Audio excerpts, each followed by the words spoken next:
लोक येऊन सांगतात की काही प्रतिनिधी म्हणतात की महापालिकेकडे पैसेच नाहीये. का गेल्या वर्षापर्यंत तो सगळाच पैसा होता.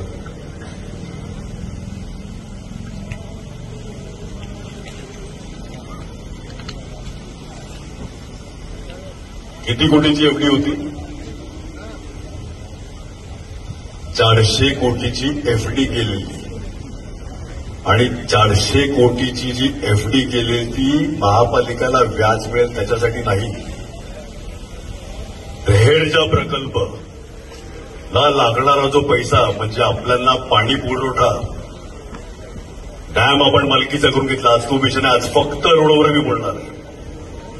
400 कोटीची एफडी तोडली ते 400 कोटी गेले कुठे?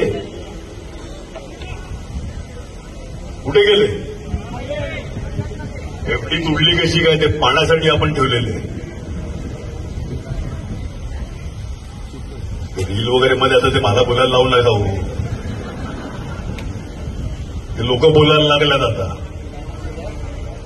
मी कुठे बोलू? ते लोक बोलायला लागल्यात. आणि त्यांचं मला रीलवर रील बनतात की रील कशाला गरजेचं आहे? चांगलं आहे. मी सगळ्यांबरोबर नंतर तुमचे प्रश्न आणि मी सांगतो की आम्हाला अडचणीचे प्रश्न विचारा. गोड गोड बोलू नका. अडचणीचे प्रश्न विचारा. आम्हाला सगळी उत्तरं तुम्हाला देतो. आज 35 वर्षात काय झालं ते ना विचारतात ना. 35 वर्षात काय झालं? 2014 पर्यंत रस्ते झाले. ही तर कबुली केली. रीलमध्ये ही तर कबुली केली. म्हणजे 35 वर्षामधले 20 वर्ष वजा करा. म्हणजे आता तर मला फक्त 15 वर्षाचं उत्तर द्यायचंय. 15 पण नाही, 10 वर्ष. 2014 पर्यंत रस्ते झाले आहेत. त्याच्यानंतर एकही रस्ता झाला नाही. बरोबर ना? कोणतरी पत्रकारच मला बोलला आहे का नाही? म्हणजे हे तर कबूल केलं की 2014च्या आधी बऱ्यापैकी कामं झालेली आहेत.